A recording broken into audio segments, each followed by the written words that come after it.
Hello everybody, and just here, and welcome to Sasaki to Pii-chan, also translated I believe as Sasaki and Peeps, something like that in English. First episode that will be double length, which is surprisingly getting a little bit more and more common. Last season it was Apothecary Diaries, I believe, and Frieren that also launched with a 2-episode long first episode. And this time around, it's Sasaki to Pii-chan. It's also interesting because you see this sort of a thing, double-length first episode, in shows that are high, whatchamacallit, not high quality, not high grade, not high desirability. What's the word I'm looking for? High profile. Yeah, high profile shows, right? Like Frieren. Everybody was waiting for Frieren for the adaptation, and thus Frieren as a very high, long-awaited show got the privilege of getting the first episode double length. Similar case was with Shield Hero as well. So meanwhile, Sasaki to Pii-chan at a glance kinda looks like a regular sort of a seasonal show, an isekai with an interesting twist, but nothing, groundbreaking, nothing genre-defining, nothing of the sort. So it's interesting that the first episode is actually gonna be double length. Also, usually shows that have a double-length first episode also are double core. Have 24 episodes, 26 in case of Frieren. This one, meanwhile, is 12. So I wonder whether it will be this episode and 10 more, or this episode and 11 more. We'll see, I guess. What I do know is that there has to be something about this show. There has to be something about it to get a double-length first episode. That also doesn't mesh well with the programming on the TV, right? The slots are 20-something minutes, and now suddenly you have something that's 48. How do you fit that? Well, this show must be desired in some way to have a chance to get a double-length slot. So that immediately makes it interesting to me. Also, the premise is unique, at least. From what I know, from what I recall, it's going to be an isekai show, but isekai where the main character is an actual working adult in his 40s, I believe, and an isekai where he can go between worlds pretty much at will. Those two things are rare enough in isekai as on their own. This one has both at the same time. So that also makes me really interested in what's it gonna be. Besides that, I know pretty much nothing about it. I'm unfamiliar with the source material. I'm not even sure if it's based on any sort of a source material. Probably is. Most isekais are based on like a light novel or a manga or a web novel or something like that. So yeah, I just know that the main character is an old man and has a bird sidekick that I think this bird allows him to move between the worlds. To what purpose? For what goal? What's the conflict gonna be? What are gonna be the goals? We don't know that. We know basically nothing about it. I mean, I know basically nothing about it. Maybe you guys know more. And yeah, I think that's gonna be it for the intro, for the prologue of what I know about this show. Now we can start watching, but if you're unfamiliar with the channel, if you're new here, the usual formula of my videos is that the intro that you've just experienced. Now we're gonna watch this episode with subtitles and a timer, so you can time your own copy to that. Then we're gonna watch the episode here in this little window. Again, going frame by frame through some animations if need be. It's gonna give me a chance to speak a little bit more about certain moments, etc., etc. Then we're gonna take a look at the add the staff responsible for it, add the seiyuu giving voices to the characters, and finally we're gonna have some sort of a summary of the episode, my my first impressions, etc., etc. So with all of that established, I think we can just start watching this episode, right? To do it, you will need your subs, of course, to follow along with me. I'm gonna need my sound, of course, to hear what's going on in the show, and I'm gonna have to ask you for support. Support the channel if you want monetarily on Patreon or YouTube down below, or not. Share my content, spread the word. It costs you nothing and helps a lot. And with that, we can start watching episode 1 of Sasaki to Pii-chan in 3, 2, 1, go.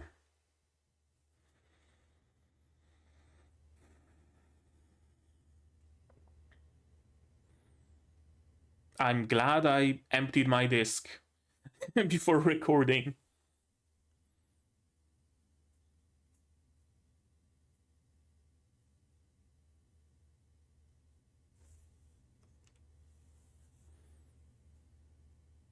Kudere?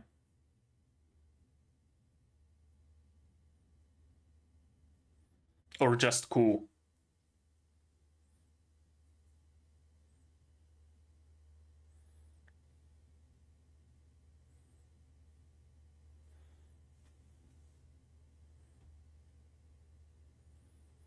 Of course, the world is shit, you're getting overworked at work. Wouldn't it be great if you could just get isekai to a fantastical land of fantasy, right?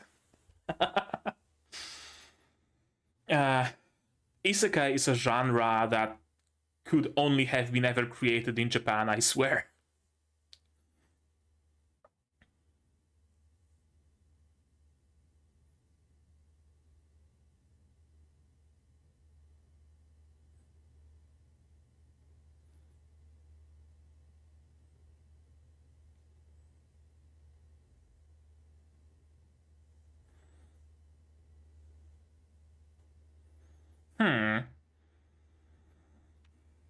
So he's not actually all that overworked, it seems.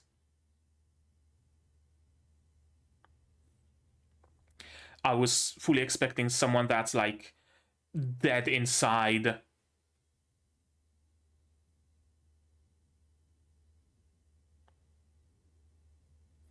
And he probably likes cats. Or just animals in general.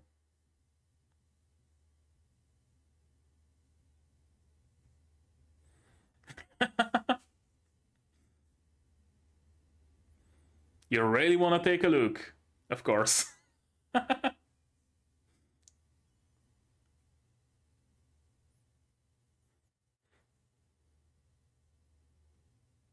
Sure, keep telling yourself that.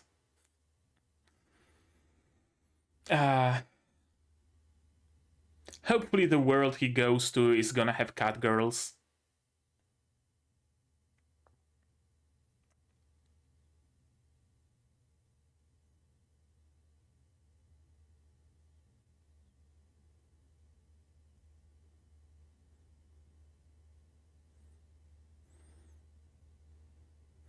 So just a, normal, regular company. Not particularly bad, not particularly great. Like most.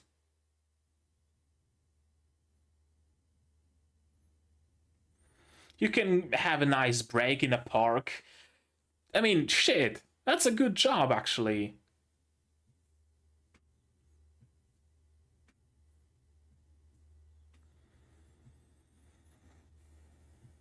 Yep, sorting the trash, although both are plastic. Unless the etiquette was actually paper, that also happens, I guess.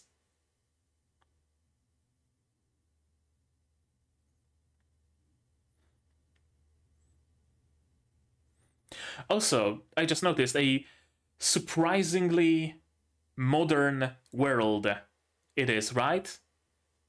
Paying with a phone, sorting your trash, right?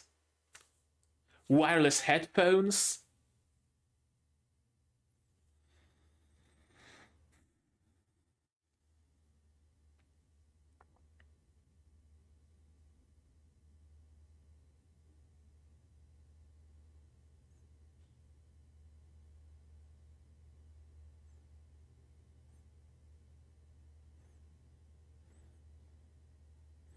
Okay, maybe not so cool after all.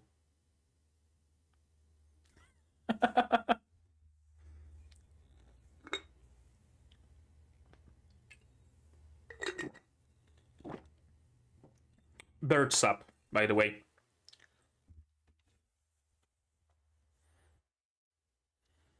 So many animals to pick from.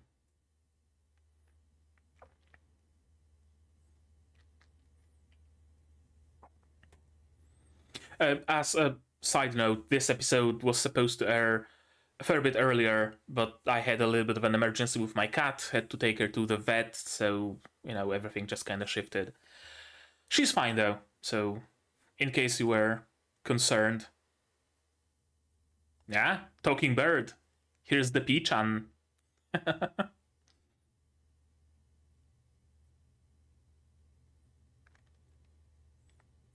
Java Sparrow.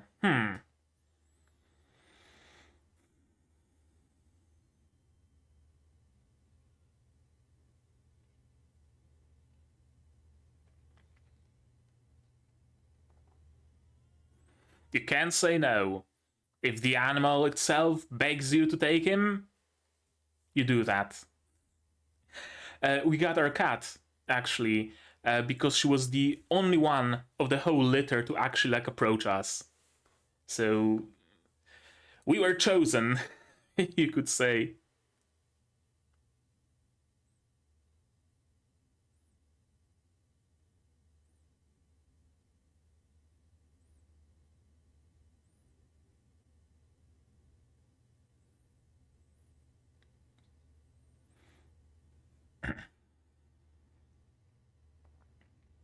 Close the door.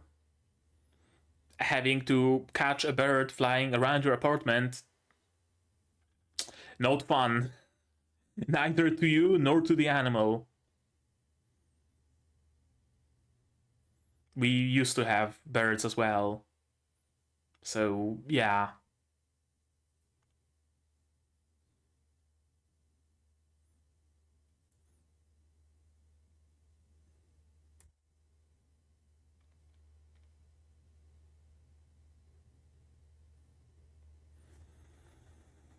Is that going to be what gives this bird its powers, or maybe not? uh, Usually, like, giving someone a name is like, what gives it power in one way or another.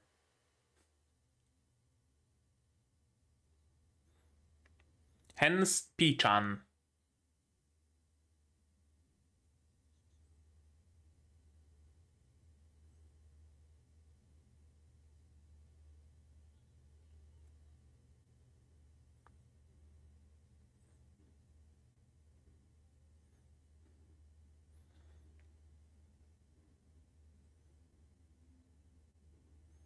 That works.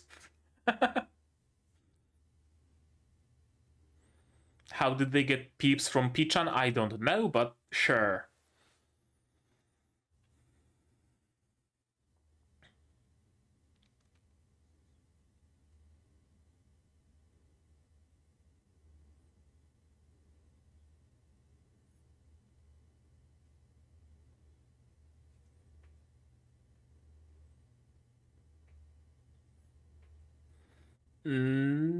Probably not. None of the birds can, actually. They can just mimic the sounds. Steak. Of course. Yeah,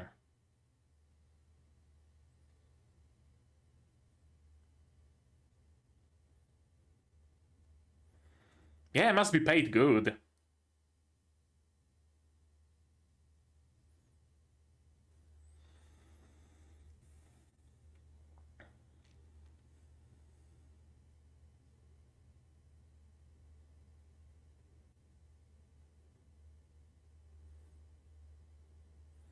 Some better seeds, maybe, at least. Or sure. Shit! Why didn't I think of it? Such a simple answer, right? You have no money? Well, shit, earn it.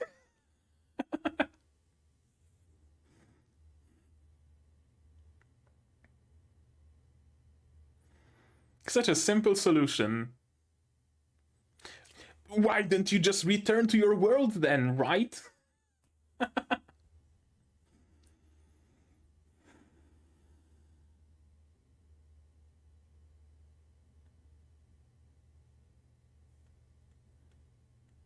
Yeah.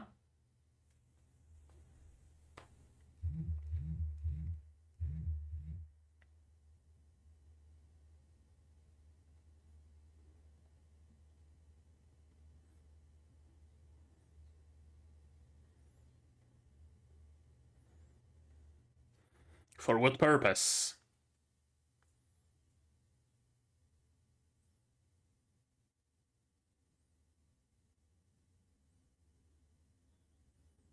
Simple.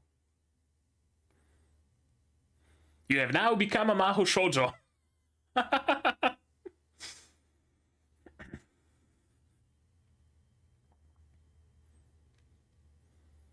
You're gonna get a nice skirt, don't worry. And here comes the henshin.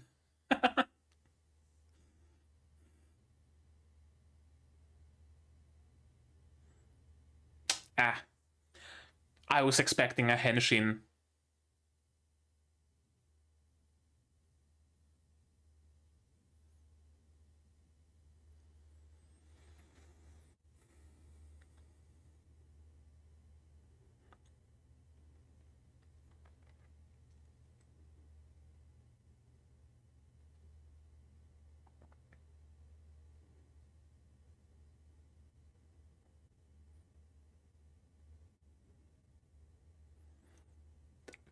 That's not adorable anymore.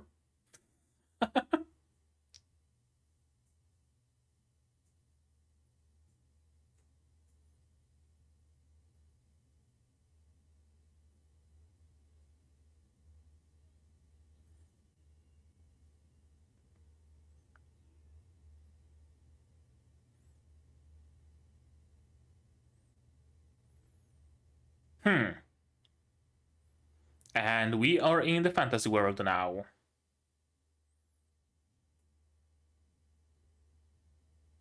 Oh, I thought he's gonna take over the body. But no. That's what it sounded like, right? Like he intends to take the body over. Sure is. Yeah, floating island and everything. Are there cat girls, though? That's a question.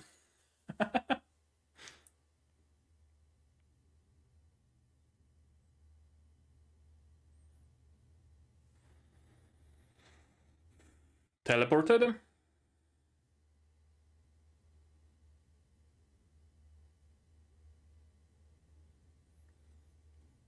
Yeah, sure. CEO grind set and all that.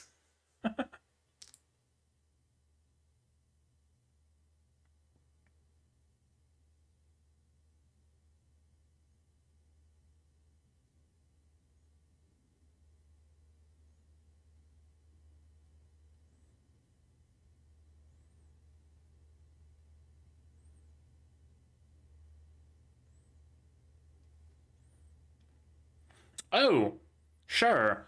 We're creating our own startup. Sounds fun.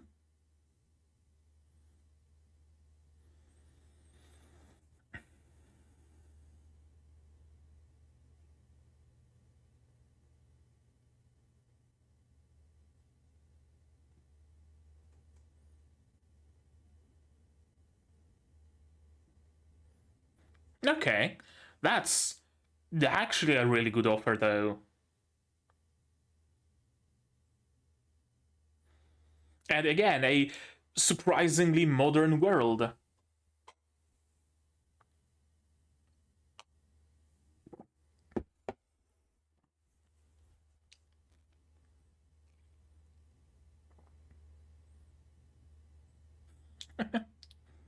Show him a photo.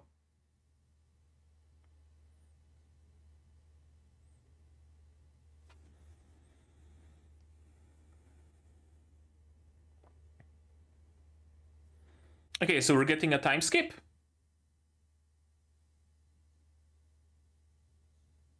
Yeah. Okay, a time skip. Curious. Sure can.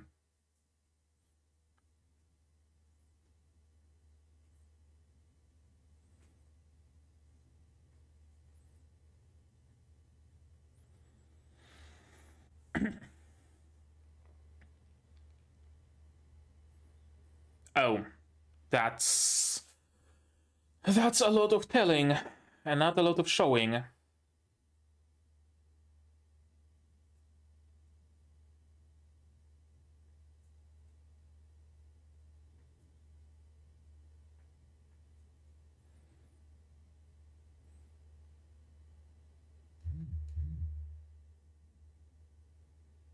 Why are you always waiting by the door?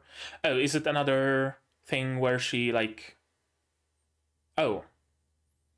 I thought that she might have parents that work until late or something, but... No. Not quite that.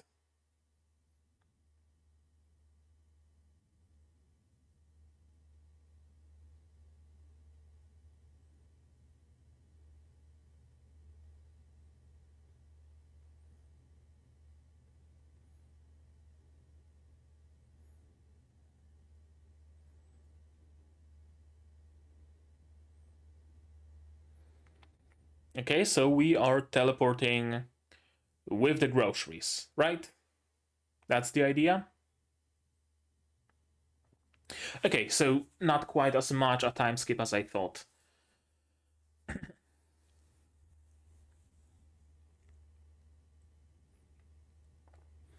I thought that they're just gonna skip to the point where he already has an established trading company or whatever, but no, we are getting a little bit of that intro still.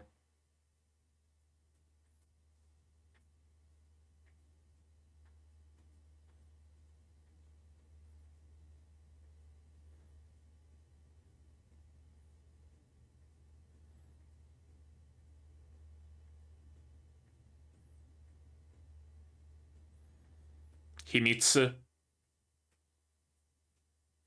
Yep.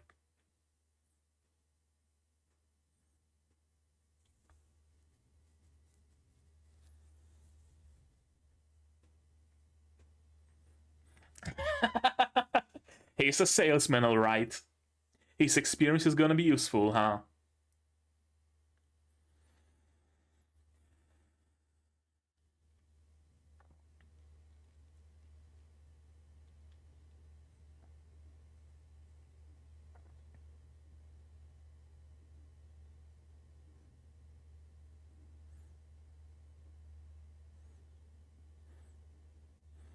Okay, still a lot of talking, a lot of telling, not a whole lot of showing.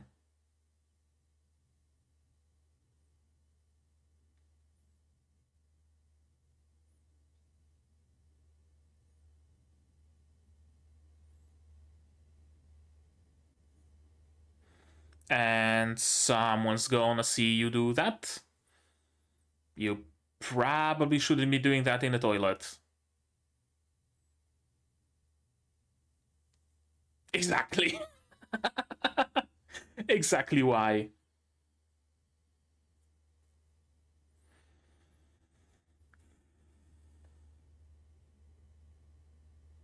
I'm glad we get that little text at the bottom.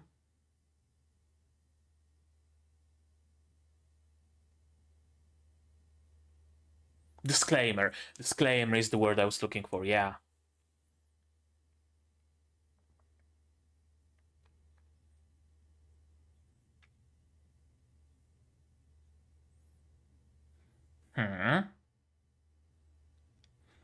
And here you have a very promising cook that you can hire straight away. Sanji! That's just a red-headed Sanji. No, it's just convenience. Plot convenience, to be more precise.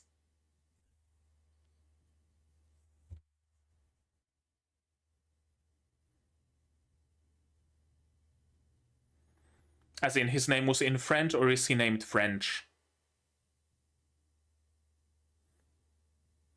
And probably he's been improving too fast, yep. That's the exact issue.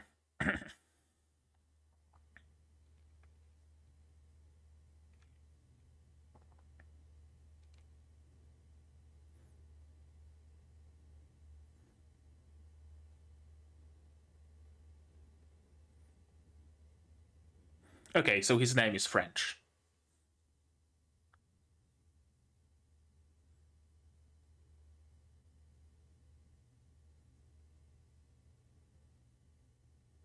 And the only employee, because it's just a startup.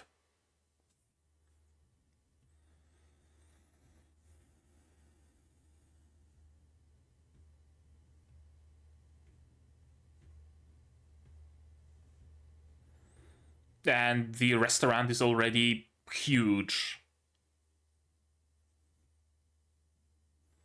With like full staff probably.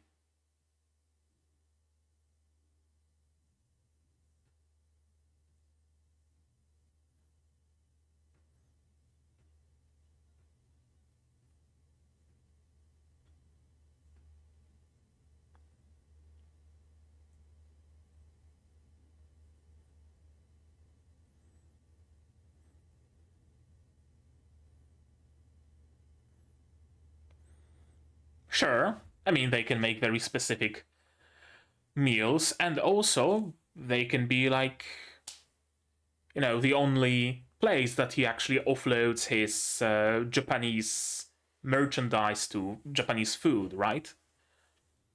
Imagine the only place in the world that uses soy sauce, for example, right?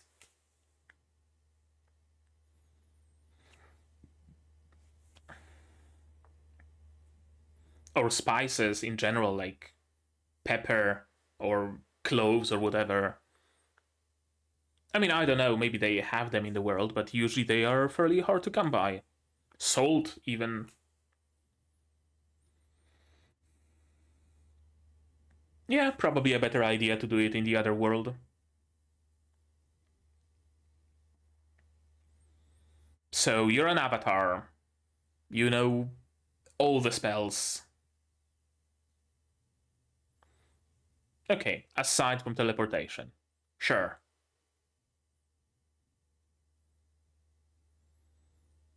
So there is at least one thing that he's not good at. Good. A recurve bow, maybe? A crossbow? Why not? Are those legal in Japan? That's a question.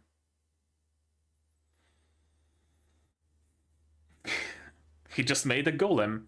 Yeah, probably more convenient. Okay, not weapons then.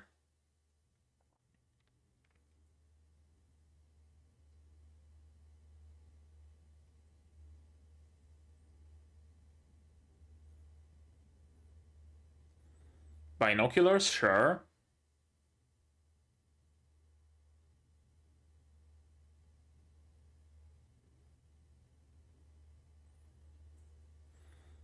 It's a bootleg Swiss knife.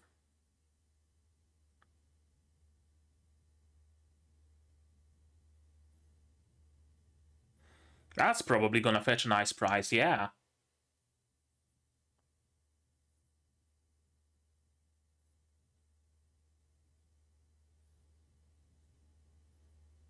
That's a lot of money.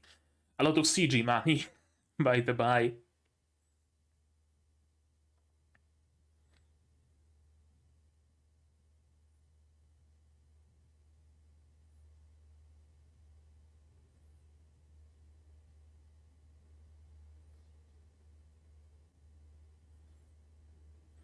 Yeah, you probably would want to buy like a nice and proper Swiss Army knife instead of a bootleg, for example.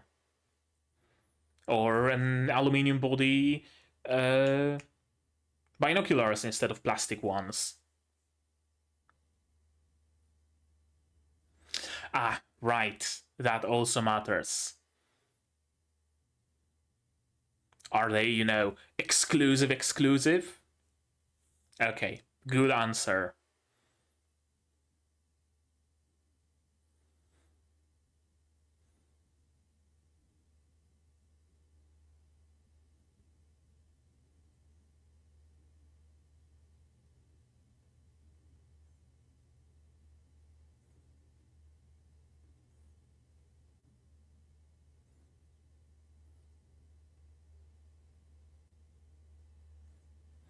Yeah, not a bad answer.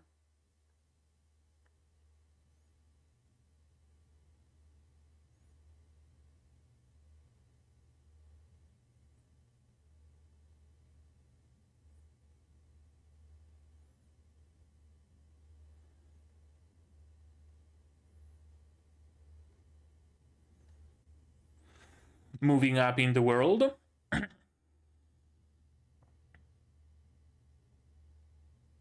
Yeah, that's actually a good point. Bringing in so many highly advanced, I mean, compared to this world's technology, highly advanced items can have unforeseen consequences.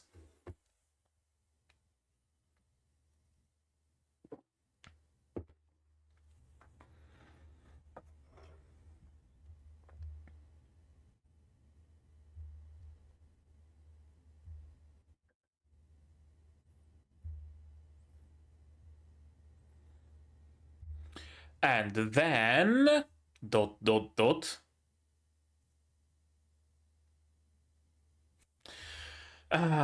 Something has to go amiss, right?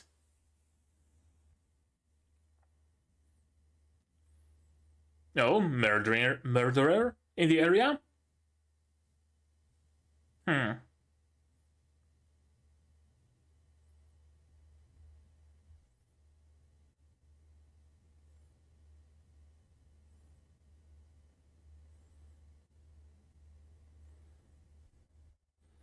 Hmm. I mean, yeah, he is doing exactly that. He essentially does have his own startup, doesn't he?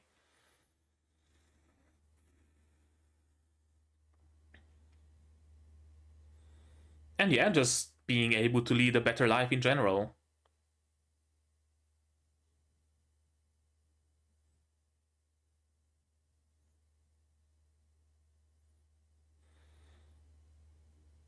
Why not just buy a house, right? It should probably be cheap enough. Sell a couple of knives, a recurve bow, and you're gonna be able to buy a house. And here comes the assassin. Magic assassin to boot. Curious. Oh no, I thought there's someone after him, but apparently not. You should be in Kiseiju, not in this show.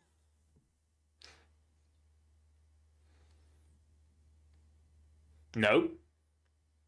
Yep. Throw a fireball and we're good. You know how to. Who's she?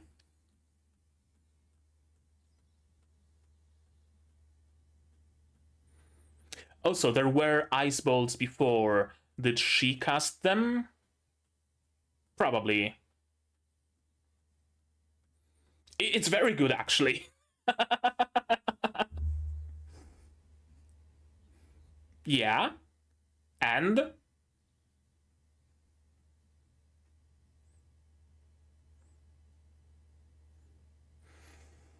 Okay, so she's also a magic user. And a gun user. Oh. Oh! So magic exists in this world as well! Oh shit! Like espers and stuff, right? Okay. Okay. Alright.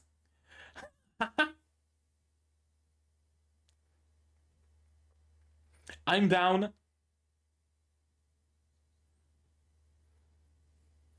kinda sorta. They're not like isekais from the other world, or maybe they like date back to the original wizard who came from that world, but right now they are perfectly like nativized to the real world.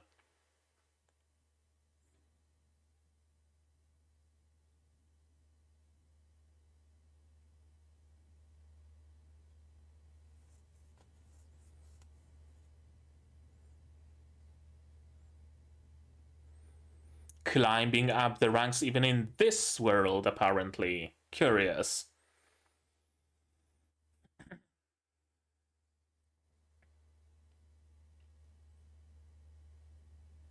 Yeah, so not quite the same.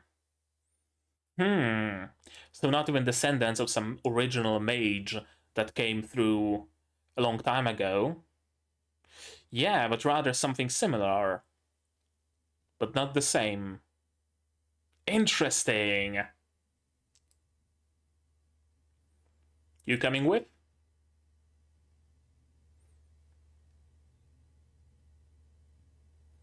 Okay.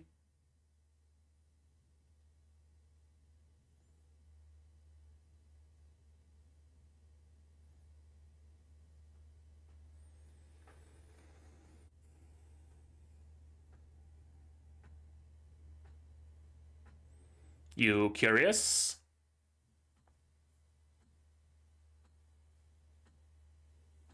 Yeah, on the contrary.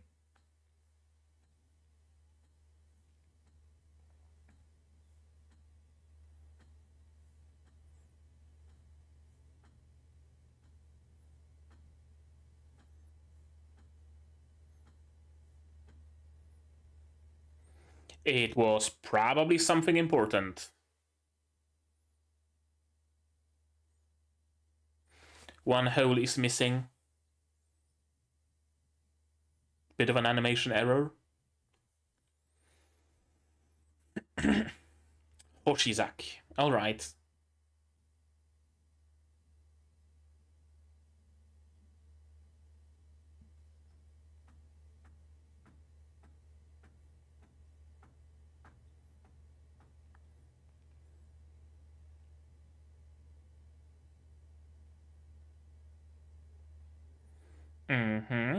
So probably like in that other world, except more limited. As in fewer of them and the governments of the world are hiding them.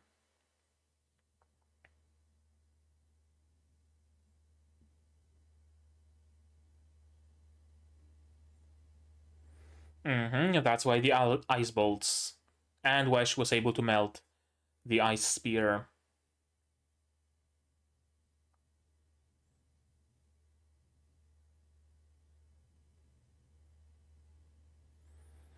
Okay, so you might have psychic powers but not even know about them, because your psychic power is that your socks never get wrinkled or whatever, right? And you don't even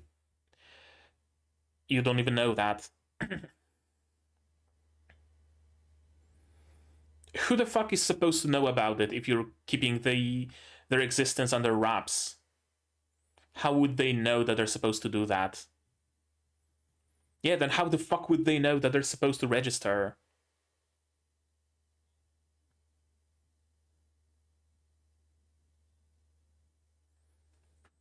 Are you gonna be getting a new job, I wonder? Yes.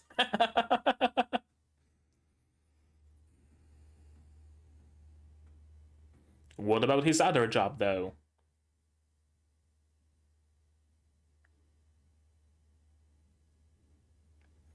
Government job is always cushy.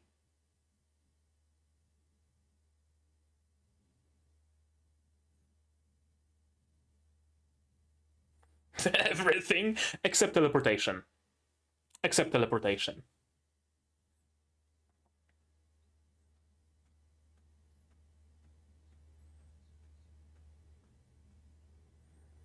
Sure.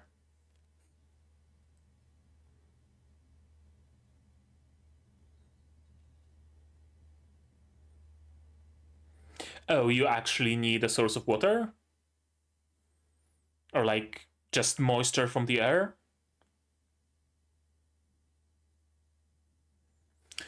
Okay, meanwhile he can create water through ice and she can then and she can then manipulate this water. All right. Yeah. That actually is very compatible.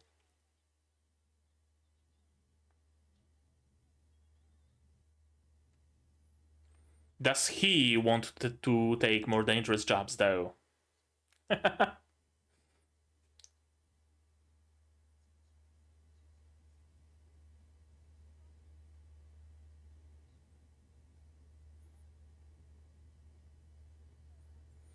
Hmm. I mean, she likes money and she doesn't hide it.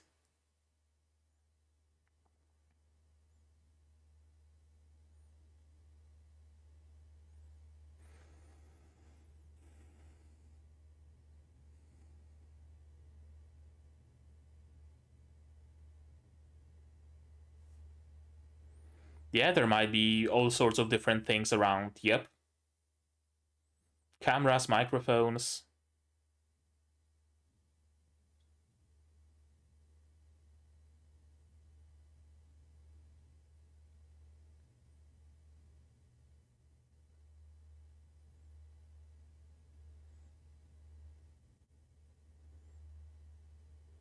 Oh?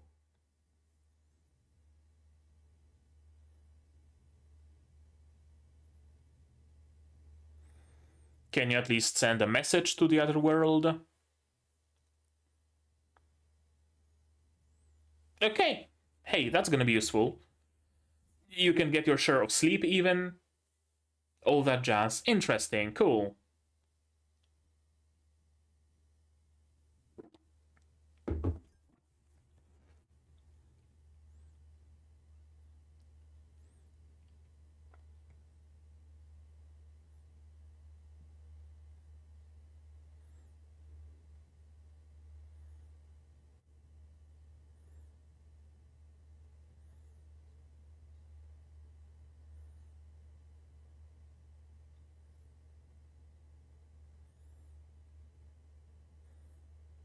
That's early. That's sleep time, not wake time. Rise and grind.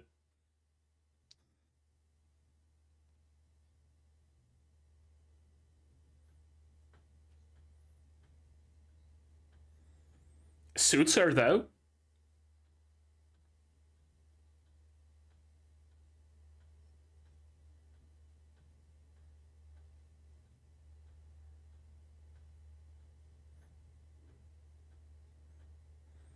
Foot in the door, of course.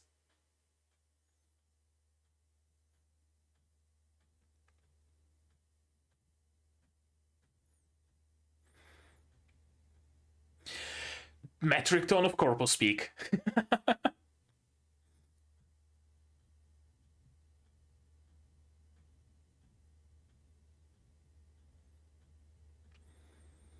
He knows how to communicate in a corporation, doesn't he?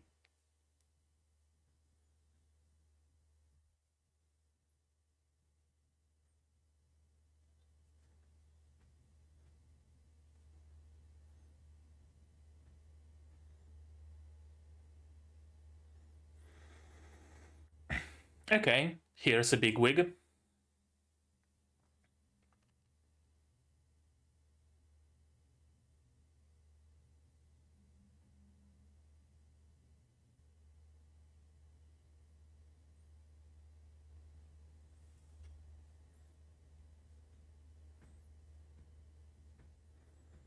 Some nice tunes in the background.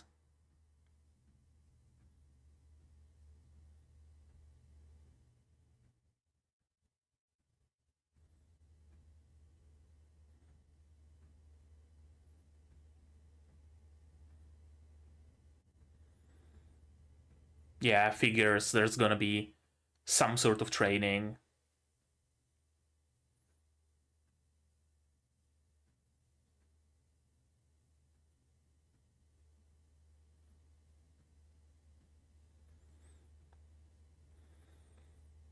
Also, they might call you while you're in the other world, and you probably won't have any reception.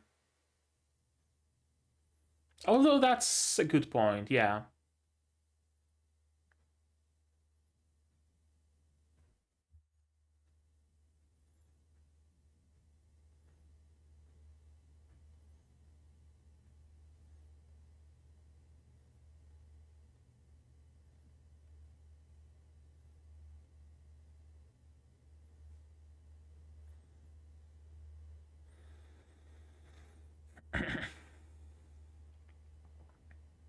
MRI machine is not simple, you know, just simple tests.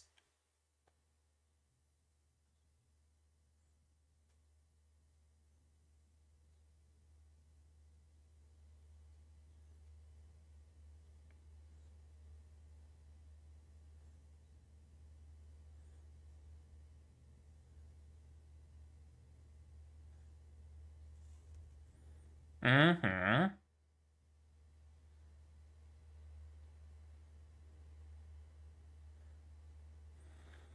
That's an interesting cover-up.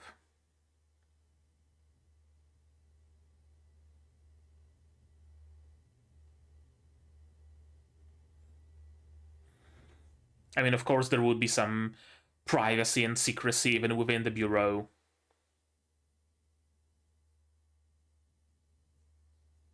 She's a paper pusher, and she just wants to get out and see some action. Is that it?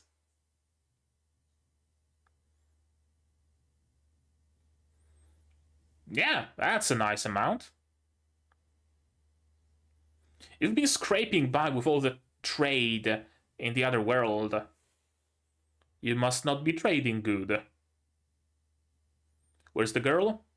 Oh, here she is. Okay.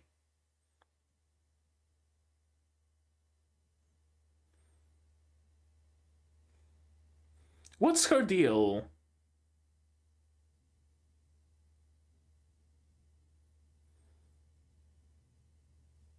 Okay. Homemade cookies. In exchange for the chocolate bar she got. That's a nice gesture.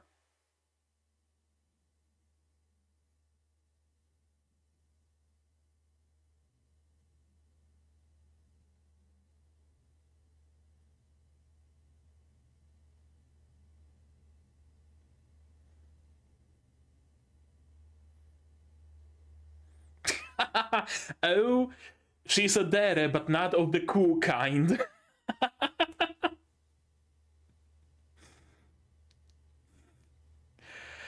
uh, she raised up in the ranks quickly.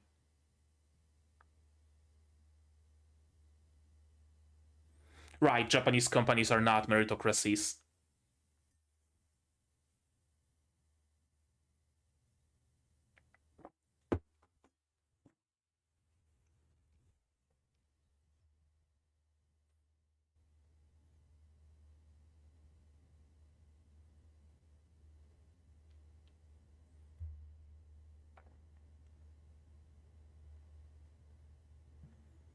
Oh, that blush.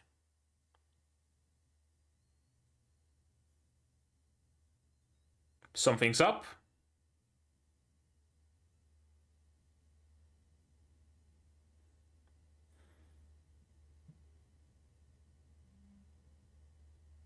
Oh.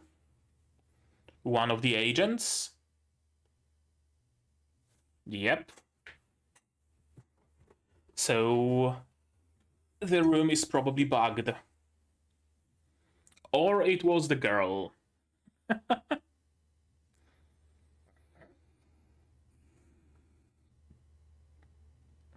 Mm-hmm.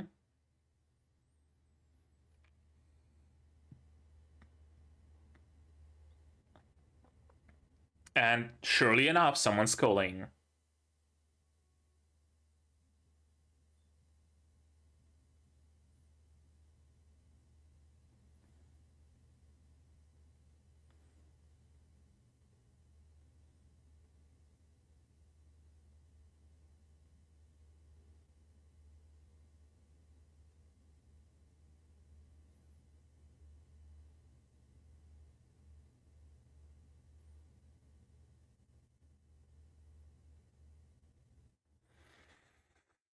Ah, so you must be on your toes in case someone else wants to bug your apartment. Okay.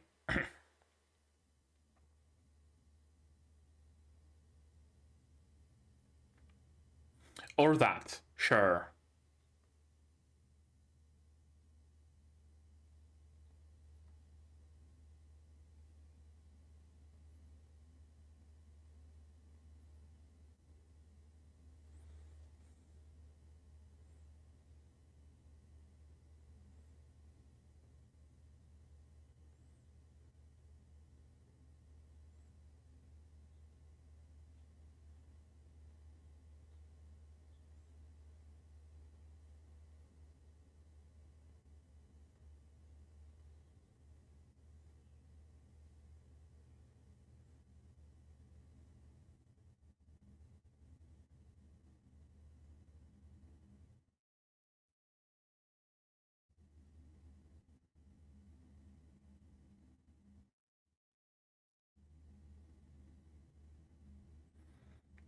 Yeah, nothing's open anymore. Maybe besides like a 7-Eleven.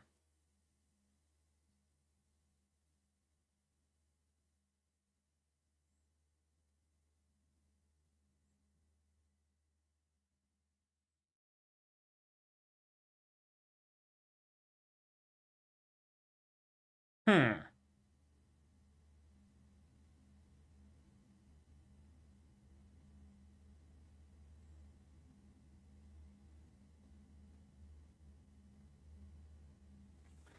Okay. Interesting. I have a little bit of mixed feelings about this episode, if I'm to be perfectly honest with you. But we're gonna talk about it in a minute, I guess.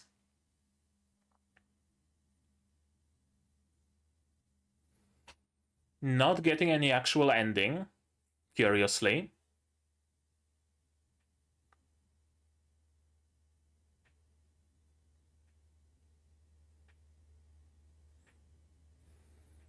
I think we're hearing the opening right now.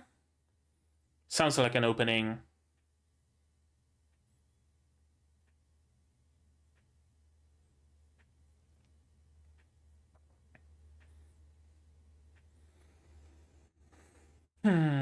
I don't suppose we're gonna get any after credits scene, although there is a little bit of time left. So maybe it's not all gonna be credits. In any case, once it's done, we're gonna go through the episode again. Gonna take us a while.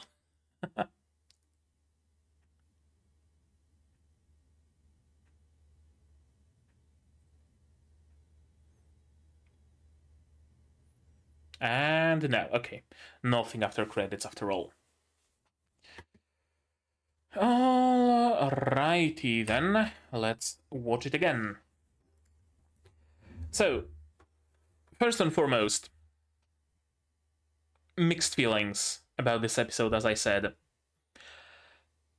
I feel like I've just seen a whole entire season just compressed to 48 minutes. That's the vibe I'm getting. I know. I know. It's interesting. Sure, it's curious. But like I don't really know where can we go from here. If that makes sense, right? And also they are trying to cram so much shit into this. It's crazy. It's I know. Was the source material also this way? Was it also this fast? Did it also have this much telling and this little showing, or did it have a better balance, or what was the deal with the source material? I know. Maybe you guys do if you're familiar with the source. Tell me in the comments. Yeah, I'm gonna have to see another episode or two to fully like form my opinion about it, because I'm really having mixed feelings. Okay, as I said, let's go through this episode again. See, like, the addition of this girl. So far, it seems to be pretty much entirely inconsequential. Besides, oh, there is a girl who's a yandere for an old man. She could have been removed, and the show would not be any worse for it. I mean, so far, right? Maybe she has some important role later on. Maybe she has trouble at home, for example. I know, her mother beats her or whatever. And Sasaki is going to give her a chance to escape to another world or something. And maybe she hails from another world, or I know, there might be some ways to give her relevance, but so far, I know, she's just kind of unnecessary. Just kind of unnecessary. I mean, she's nice in the way that she's like a constant element of his life, constant element of his day.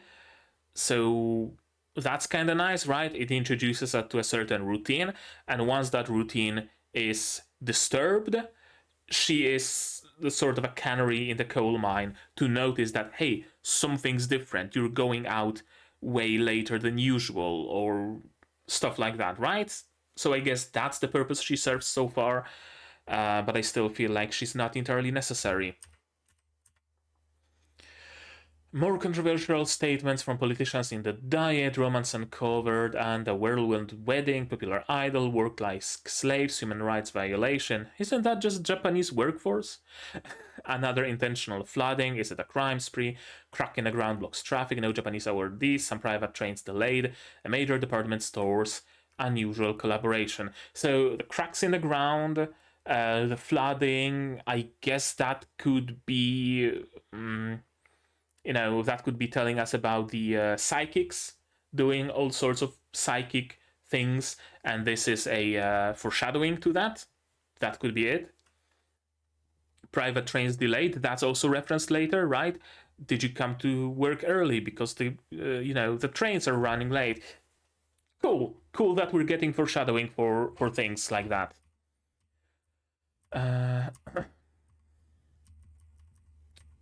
Interesting that he's working at by Japanese standard, a fairly normal company. You still work sunrise to sundown, sure, but at least there doesn't seem to be any mobbing. At least he's earning decently. He doesn't need to work overtime. I mean, in my eyes, anything above 8 hours is overtime, and he's probably working like 14. But there's no overtime above the 14, so hey, that's good, isn't it? Interesting that he's not working a completely, at a black company. Because I really thought that that's going to be the case, right? He's working at a black company. The world is going to shit as well, as we read from the headlines, right? Politicians, shit like that is just going down. He's working for a black company. He's living in a shoddy apartment, etc., etc., etc. And going to another world is going to be a chance for him to live well. And the fact that he has contact, he will be able to bring some amenities from Japan to the other world, trade them, earn some money, buy himself a nice house in the other world, live in the other world. Right? I thought it's going to be something along those lines. There is a similar manga. I have a vague recollection of it getting an anime adaptation, but I'm not 100% sure.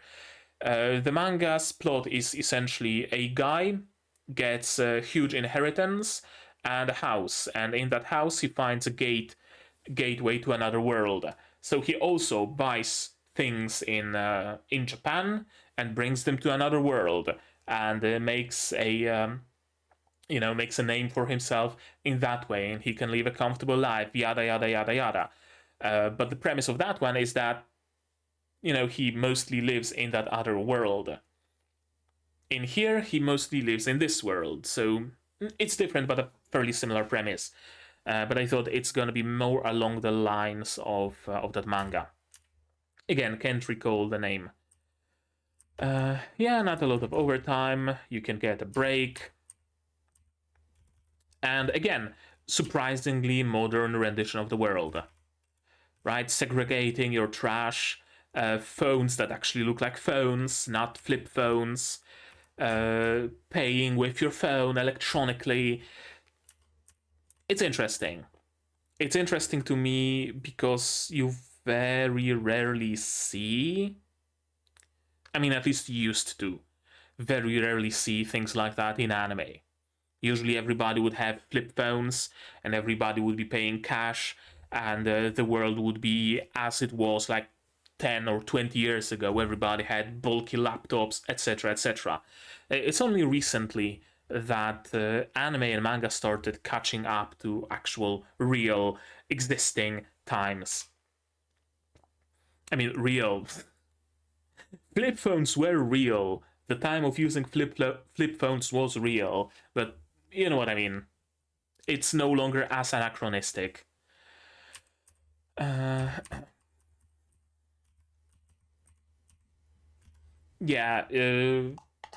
whatchamacallit? Wireless headphones, that's another thing. And she's still here. I guess that would be a good time to start writing down some theories, right? If you're unfamiliar, this is my green notebook of theories. Whenever I have some theory about any given show, I note it down here, and at the end of the season, we go through them and we take a look where I was correct, where I was incorrect, where I was partially correct, etc. Sasaki to Pii-chan. What's her name? That's Otonari-san. Otonari, the JK next door is she might be abused by the family, if we want to go super dark. Abandoned by the family, if we don't want to get super dark, or somehow special magic slash psychic slash isekai. Sure, she might be a descendant of someone who got isekai from the world of Pii-chan to Japan. Entirely possible. Let's see. Yeah, a lot of pets. Cat, a dog. A cat probably would be a better idea, right? You don't need to go for a walk with your cats. They mostly just fend for themselves. You leave them a you leave them a bowl of food and they're gonna be able to, just eat it on their own. You don't need to take them for walks. They just need a litter box, etc., etc., etc. So for someone who isn't at home very often, a cat would probably be better. They also deal better with just being left alone, being left for their own devices. Dogs, not so much. And here is Pii-chan.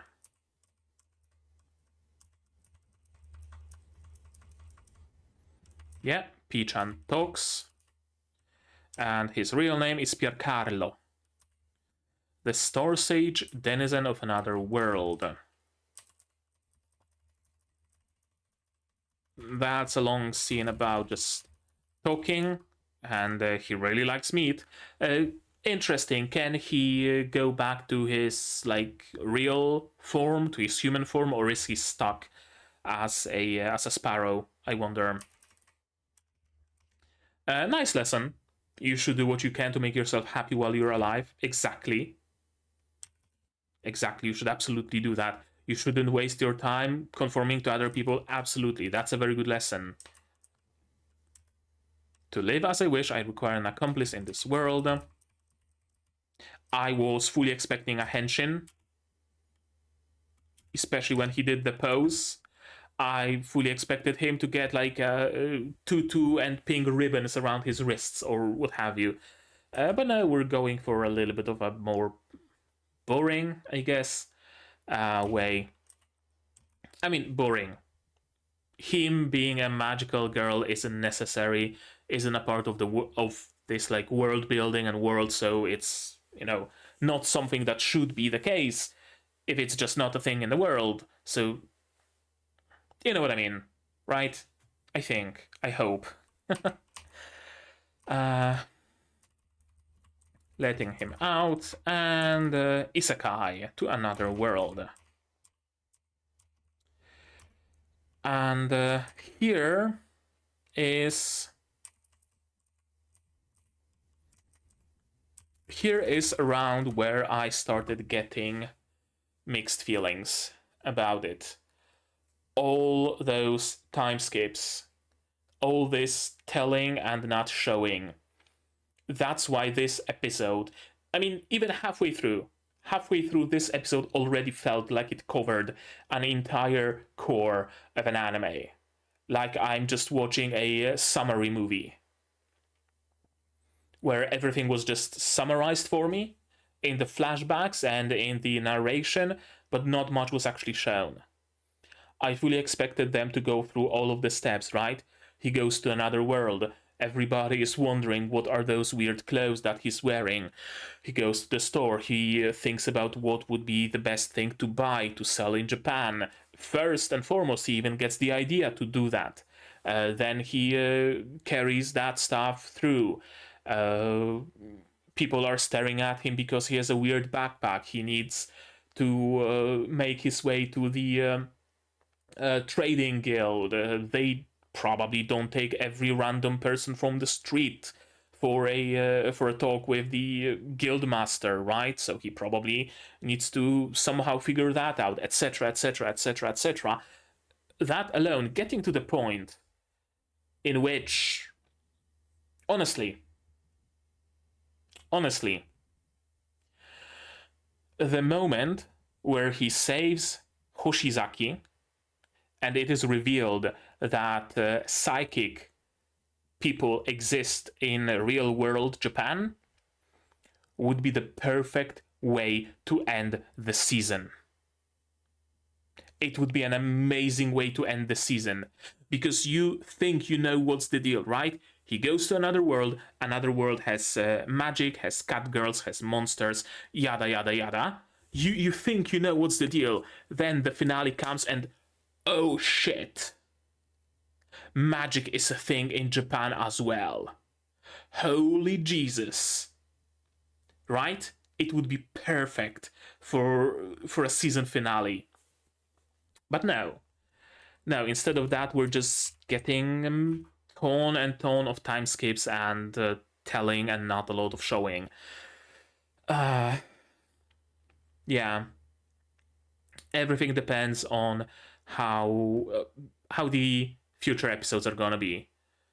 Is episode 3 just going to be, oh, and then I went with Hoshizaki-san to subdue a rogue Esper, and we subdued him, and then I had to rush home. She asked why, and I said that I have a vet visit, so I rushed, and I was already late with payments for French son, so I had to teleport really quickly.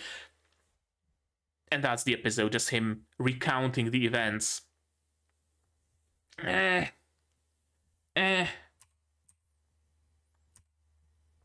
another sign of the modernity of this world. Startups.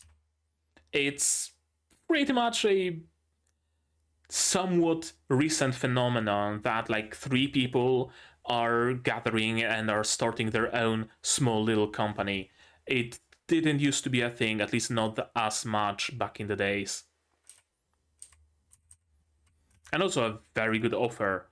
You can watch it from the outside for a year. The offer is open. You can join us anytime you want. I would take it. I would take him. At least upon the offer of just watching from the outside, right? No harm to that. No harm to that. Absolutely none. And yeah, ever since I met Peeps, we're already recounting. Oh, there's no commute. I started looking at Wagyu. I started buying things and bringing them there. It would be a different thing if it was just a recount of his day, right? Oh, this magic thing is actually super useful because I can teleport to work. And Peeps got the idea that we might try selling things from this world to Japan. So today I got my first batch of products and we're gonna go there. It would be a different thing, but the narration is that I started by meeting with a trading company, right?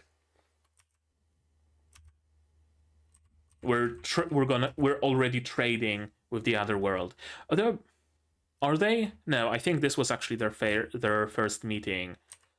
But we did skip the first meeting with the trading company, for example, which I would very much like to see that. I would just very much like to see that. Sugar, milk chocolate, bitter chocolate, Nog ball pens, ballpoint pens, paper, some cookies. Yeah. And she's here still. I think she brought a man home with her. Yeah, definitely some sort of an abusive home in one way or another. We're at the trading company. 1 large gold coin, 100 gold coins. Yeah, the exchange rate, I don't give a fuck.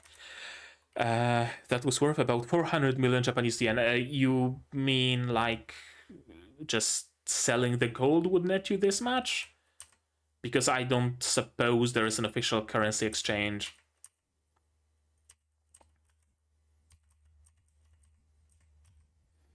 Ever since then, I've gone back and forth between our worlds. Yeah, skipping, skip. We're just doing a metric ton of skipping. I seek the opening of the enchanted gate that passes between the world of my physical existence and the sacred homeland. I define it thus. I wish to leave the current place of my being and travel to the sacred land where my task awaits. My passage will not be detected. My passage will not cause contradiction. My passage's path will not be mistaken. I ask that the mana that sleeps here can be awakened and recite the sacred song. Sing it imbued with my will. Carry my body on the winds of space. Fly. Didn't work. Shit.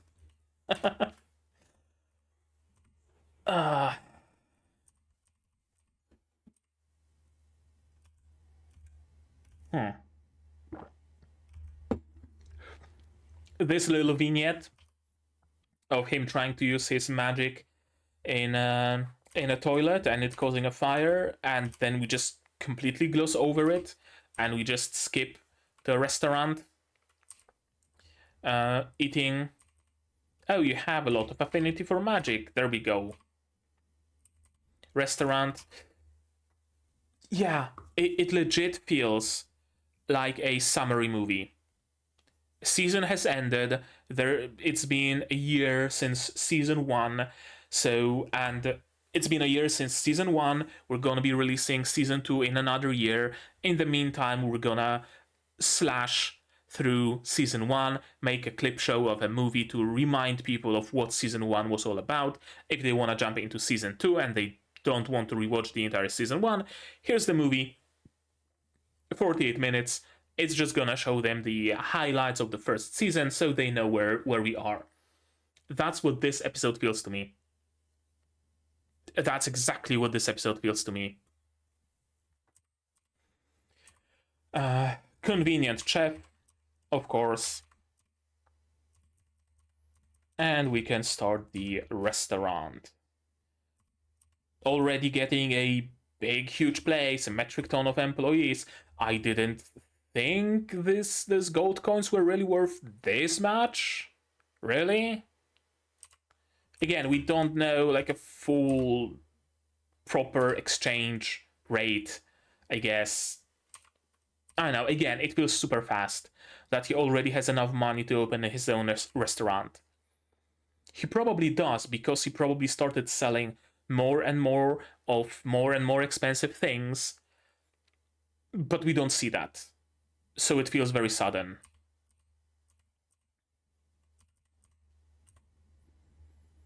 Chateaubriand, or however you pronounce it. And yeah, we can start eating here. We can eat here, we can sleep here. In general, better. In general, it's better here. I love the landscape. I don't care if it's natural or if it's a result of magic battle having taken place or whatever. I fucking love this landscape. I just really do. This like terraced land, this crater to the right, this opening to the left, that kind of tells us that those circular shapes are actually natural, and it's just this sort of rock that forms this way. I really fucking like the landscape. It's like real world basalt columns, but kind of taken to the next logical step, right? If perfectly hexagonal basalt columns can exist, then why not a terraced place like here? Why not circular formations, right? It's cool. I really like this landscape. I am, however, not a huge fan of the fact that he can just randomly use all sorts of kinds of magic. Water, fire, wind, whatever. I can use fucking everything. Except teleportation. We need to have at least one thing he's not good at. But the rest is just shit. I can do whatever. Not a huge fan. Not a huge fan of that. Oh, I thought it's like actual Coca-Cola, but no, it's different enough to be, legally distinct. Lots of products. Loads and loads of products. Sure, binoculars. Utility knife. And again, more skipping.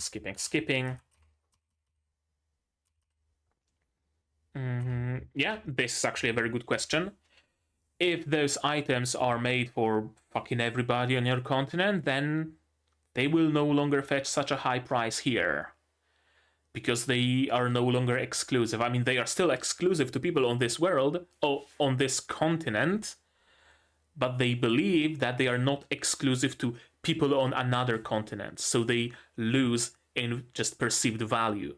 But because they are also supposedly exclusive to the nobles in that other land, that bumps their value up. Being a craftsman, sure, that's actually a good explanation. If you need to go somewhere and bring, or if someone orders you to make a custom-made utility knife for them, you can shut yourself in a shed, say that nobody can enter because you cannot divulge your methods, you teleport back to Japan, you buy a knife or order a knife online that's exactly to the spec, you bring it back, you emerge from your shed, here it is, sire. Right? It's a nice explanation. Nice and very convenient. Said them before me as well. The use of these items could affect their lives greatly. Yeah, that's a very good point, actually. There was an isekai anime. If only I could remember its name. Something Company it was called, I think. Something like that.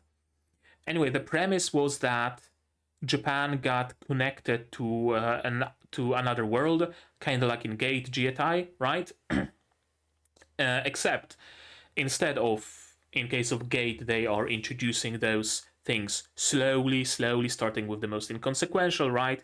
The nobility in the world of Gate, noble kids are playing soccer because, oh, they got soccer, oh, they got salt, salt is really nice, right? Small things like that. This anime that I'm thinking of just completely fucking Japanified the other world. They started introducing that world to Japanese culture to the point where like Japanese art, manga, anime, shit like that started pushing out the native art indigenous to that world. I couldn't fucking stand it. I did not finish watching that anime. And to this day, I just cannot remember its name. I have genuinely just pushed it out of my memory. There was absolutely zero consideration for the native culture, for the native accomplishments, for native anything. Everything was brought over from Japan. So I'm glad that in this case, there is someone, at least one person, that can be like, no, actually, bringing this electric generator here is not a good idea. We're not ready for that yet. Good. Good. Really good. Very good.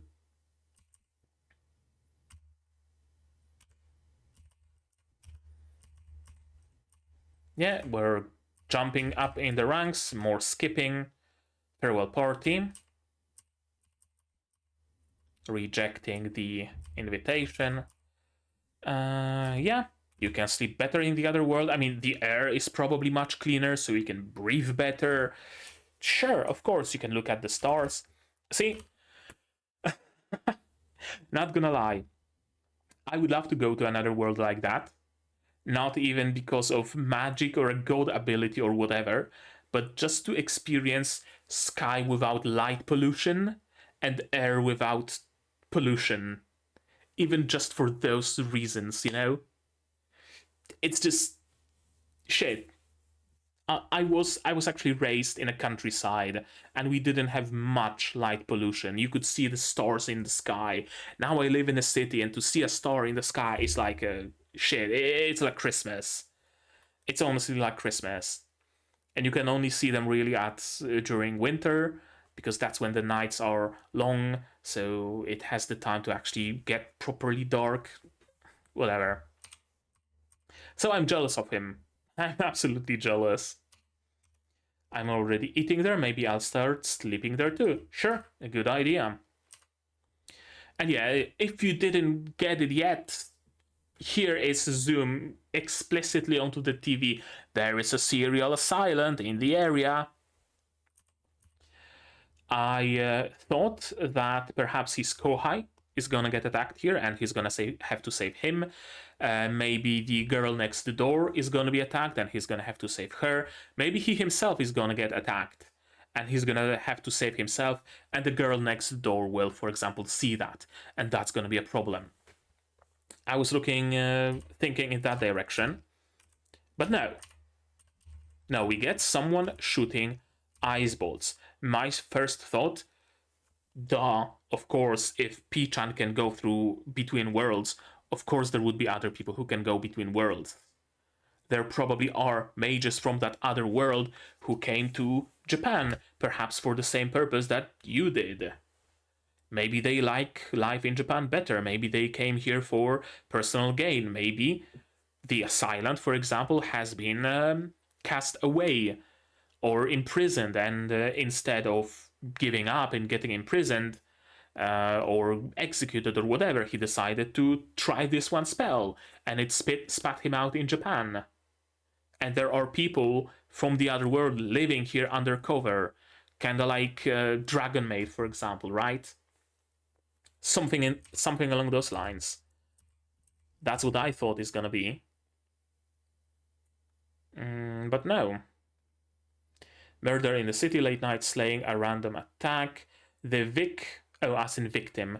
The victim was dumped in the river, was the pleasure killing. Oh, I like that we see her have a water bottle. Again, foreshadowing that she actually needs the source of water to use her powers. I don't know how to stop the freezing. A very good point, actually. A very good sort of a limitation to his magic, I guess. That, yeah, okay, he can set a person on fire, but he doesn't know how to put it out. He knows how to freeze someone, but unfreezing? Shit, I didn't learn about that. Cool. Cool sort of a limitation. And yeah, my magic is gone. Psychic. See, this was a huge reveal. This was a big, huge reveal. You're telling me I was saved by some wild psychic. Don't worry, I'll make it worth your while. Yeah.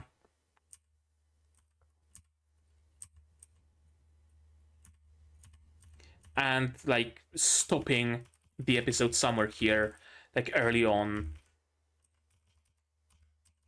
Like, oh, are you registered?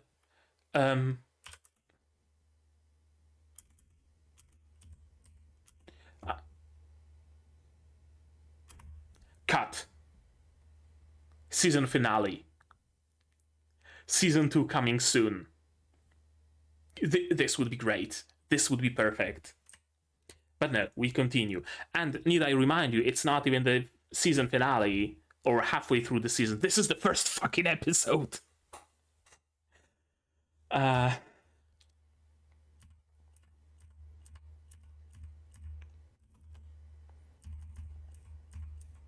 Yeah, we're staying overnight. Not a lot of mana. Their powers may build on a different foundation than that of magic. This I find interesting. This facet of this world building I really find interesting. That magic and psychic powers might be like more or less the same, but they are based on like a different foundation.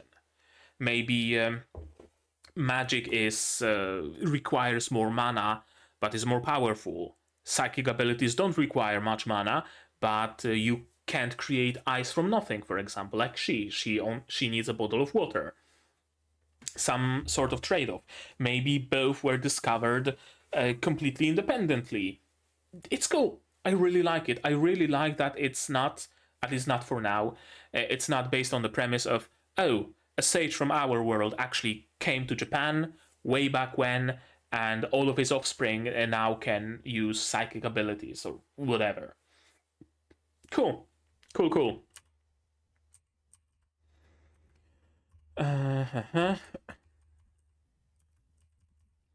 Yeah, this mysterious girl. Very mysterious girl. Animation error, as I already said, there should be a third hole at the bottom of the backpack. They're a bit like wizards, spontaneously appearing powers. 1 in 100,000. That is a lot, actually. That is a lot, because that would mean we have like, what, 6 billion people in the world? 1 in 100,000 would be 6. What? 600,000? Yeah, it would mean 600,000 psychic people in the world. That is a metric fucked on. Although, the amount is alleviated by the fact that some psychic abilities are not particularly useful. Right? And you cannot gain new abilities. From the power to burn a city to the ground overnight, to a power that just does nothing. The power to insert USB every time correctly, for example, right? Not really all that noticeable, especially with the switch to USB-C. And this ability might grow stronger to the point where you might be able to insert every plug correctly for the first time. But you don't really think much about it because, one, you don't do it that often, and two, it's just whatever. It doesn't need to be magic.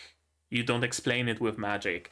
So of those 600,000, let's say half of them has useless, unnoticeable abilities.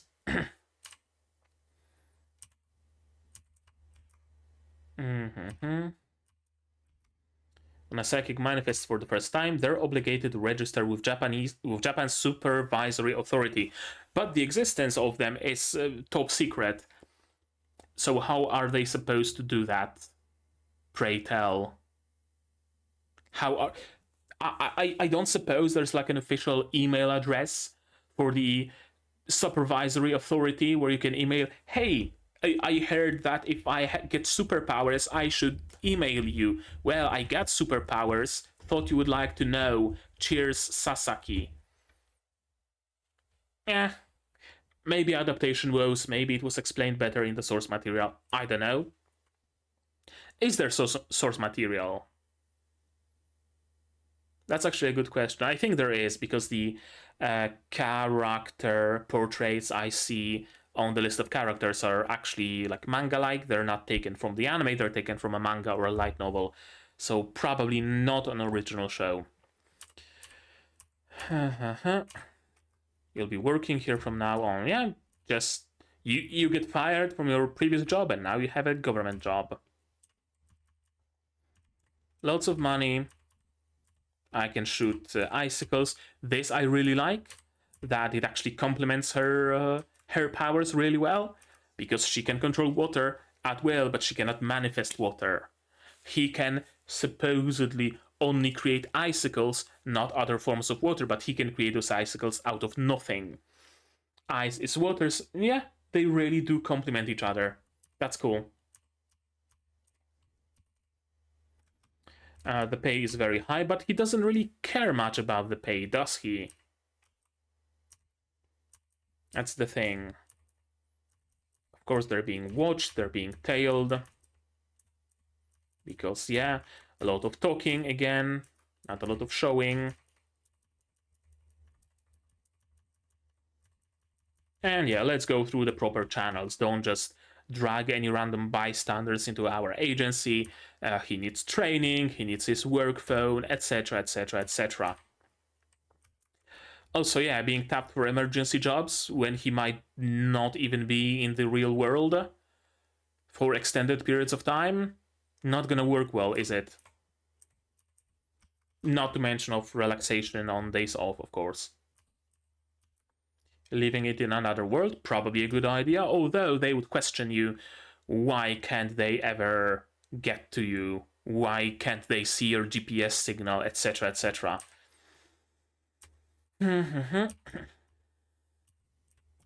Basic physical. A police badge, I would assume. Special Crimes Unit, Sergeant Sasaki, Criminal Investigation Bureau.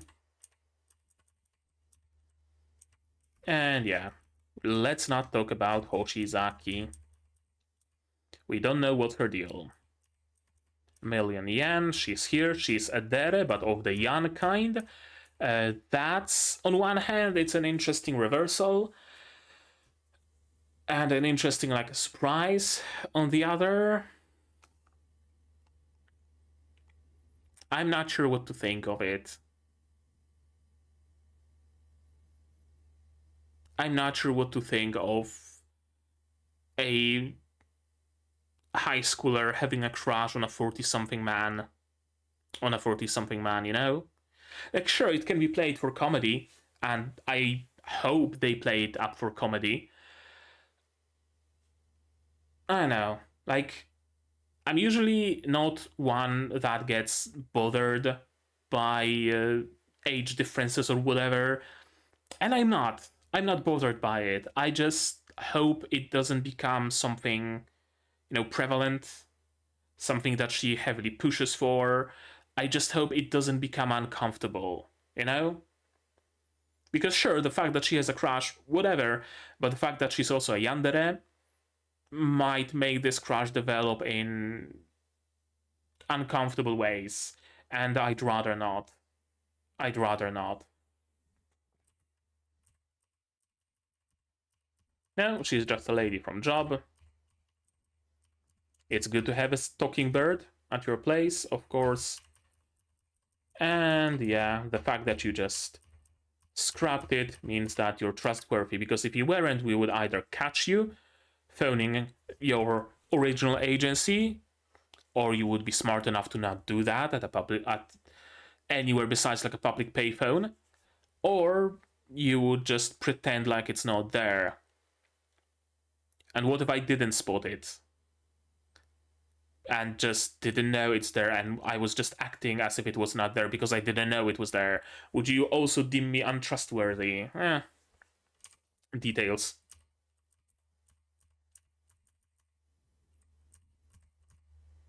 And that's it. And that's it. Both a very long and a very short episode, oddly enough. Huh. Curious. Curious. Now, though... No. Yes. As promised, we're gonna take a look at the staff, at the Seiyu, and everybody else. And yeah, it's based on a light novel, on a manga. Oh, Pii-chan is Aoyuki. Okay. I would never have thought. No, actually, I think I noticed that. Yeah, one of the reasons I wanted to watch it was because Aoyuki is playing the bird. Yep. Studio Silverlink. Let us start with that. The Gal anime this season they're also making. Mahoutsukai Queen. What else?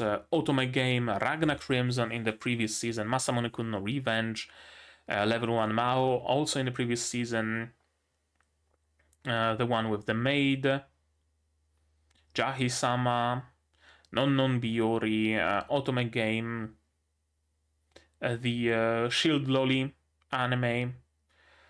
What else? Mitsuboshi Colors, Buso Shoujo Machiavellianism, OVA at least. I wonder if the main series as well. Brave Witches, OVA. No, special. Strike the Blood, Season 2, Brave Witches original as well. Fate Calade. They do have a lot in their portfolio. Watamote, Prisma Ilia, Watamote, and plenty of other shows. Wait, oh, they made C-Cube. There we go.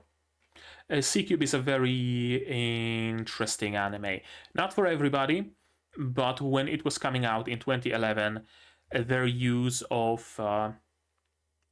special effects, like glowing particles, shadowing, lightning, stuff like that, it was really special for the times. It was the first time I've seen anime utilize those sorts of effects.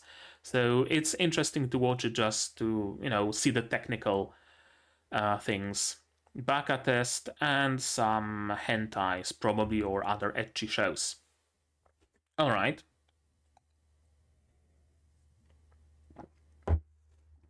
Isekai anime protagonist, animals, work, magic, superpower, police, economics, urban fantasy, guns, reincarnation. Reincarnation? I guess Pii-chan maybe? Recommended Tondemo skill, Isekai Oji-san, of course.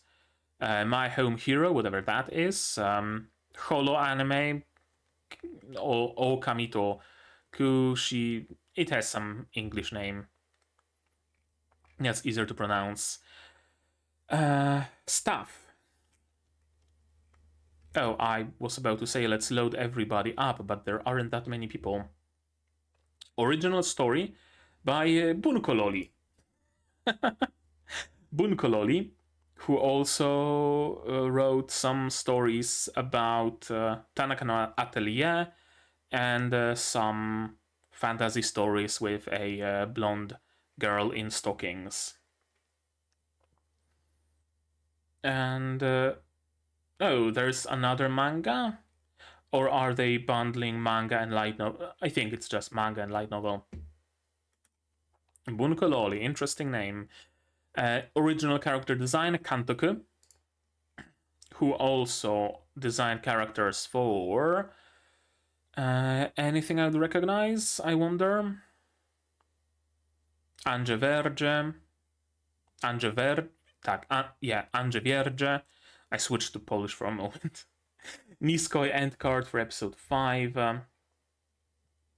And some art and character design for manga.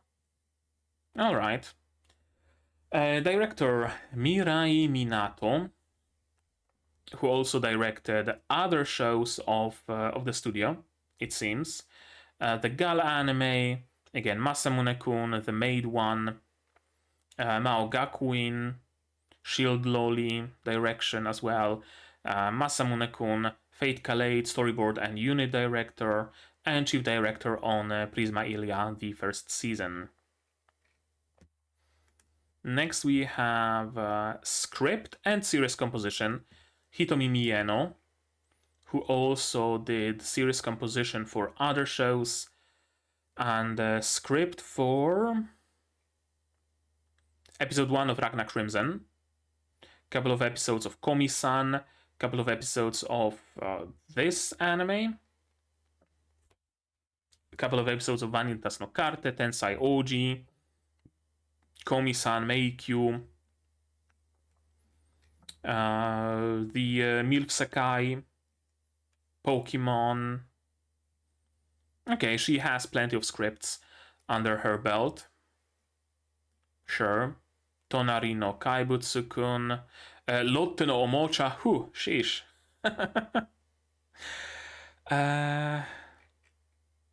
Frame Arms Girls as well. Manga supervisor. Alright. Oh, Nazo no Kanojo X.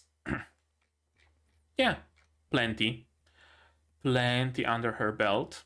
Singer, songwriter, and scriptwriter. That's a lot in one. Interesting. Next we have character design, Saori Nakashiki, who also designed characters for Jahi-sama, One Piece animation director, mostly just key animation for shows like Mushishi, Sakura-san no Pet Nakanojo, In-Betweens, key animation for Majo Miranai, and character design for, just for Jahi and Kekkon Yubiwa. Okay. Next, let's see. Art director, Yuki Shinijo, who also was an art director for Shield Loli, for more Shield Loli, for this, whatever this is. Mostly just background art though for some Monogatari, for Madoka Magica movie, Psychopaths, Fate Eurocamp movie. Next we have art design. Sure, why not? Also designed art for Shield Loli, so mostly shows of the same studio. Some Fate, Masamune-kun again. And yeah, seems to have been art director ever since Too Hard Gun Sword and others. Sound director, I guess, let's check out. Sound director, because music, at times there were some really nice tunes.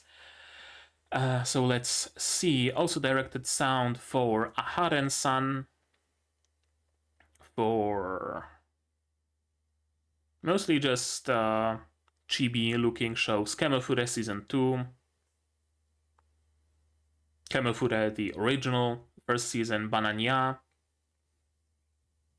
Umano Friends, Ueno-san, okay. So, the staff seems to be...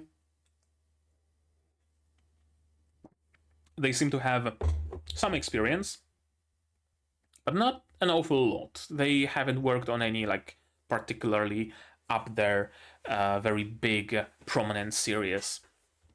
Curiously. Now let's check the seiyuu, of course. Pii-chan, of course, Aoi Yuki, probably doesn't need any introduction.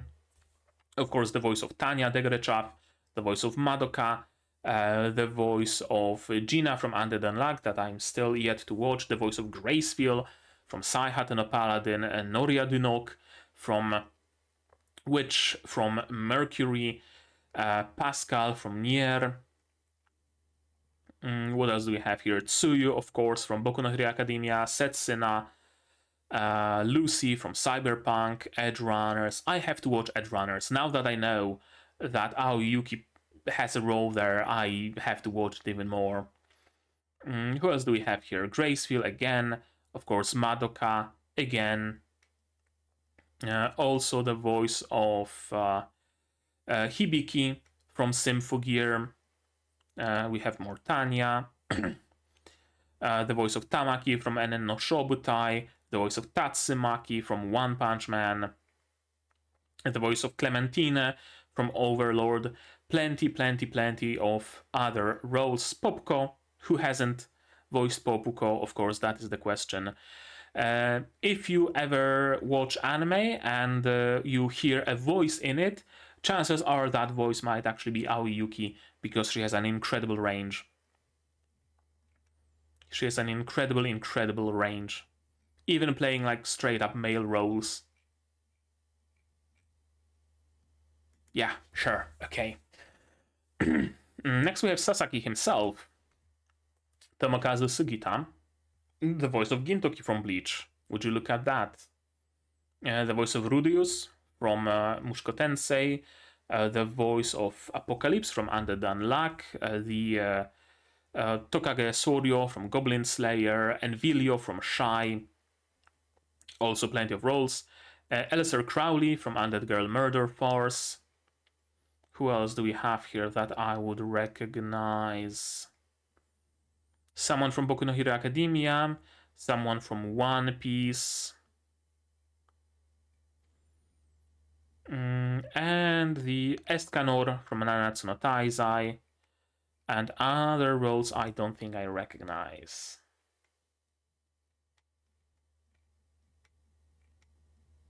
I mean, maybe I would recognize some, but I don't necessarily want to scroll this far down. Kaede from Kakegurui. Plenty of roles. Plenty of very prominent roles, actually. Very prominent roles. Okay. So we already have 2 very prominent voice actors. Next we have Otonari-san, voiced by Akari Kito, the yandere next door Josh Kosei. She also voiced Nezuko in Kimetsu no Yaiba. Who else? Has in Gridman.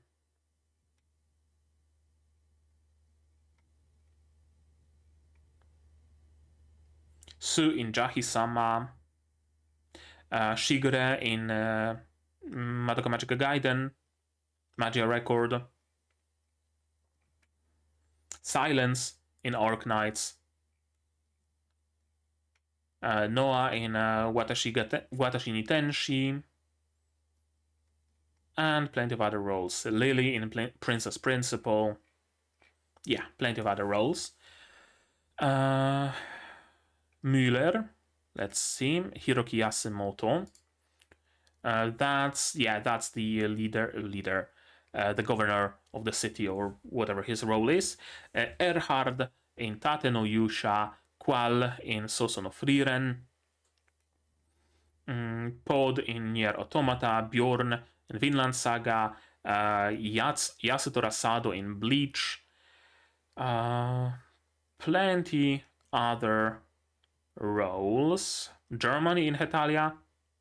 Wait, there was Hetalia in 2021. I thought it's like a early 2000s series and then it just ended. Spriggan in Mahoutsukai no Yome. As well as other roles. Next we have... let's maybe first go through characters that we know. Hoshizaki-san, voiced by Rie Takahashi, who also voiced Emilia, in general prominent voice actress. Ena in Yuru Camp Megumin, of course, Ai Hoshino, Ririha in Oyuki Yumi no Kaina. I'm still yet to watch the movie. Montpellier in Azure Lane, Tomo in Tomo-chan. More Megumin, more Emilia. Takagi in Takagi-san, as well as plenty other roles. Next we have, let's say, French, voiced by Daisuke Namikawa. Did he even have any voice lines in this episode? Maybe like one sentence. In any case, he also voiced anybody I would know, actually. Anybody I would recognize. The penguin in Pokemon. Lindell in Mahoutsukai no Yome. There's a character I know.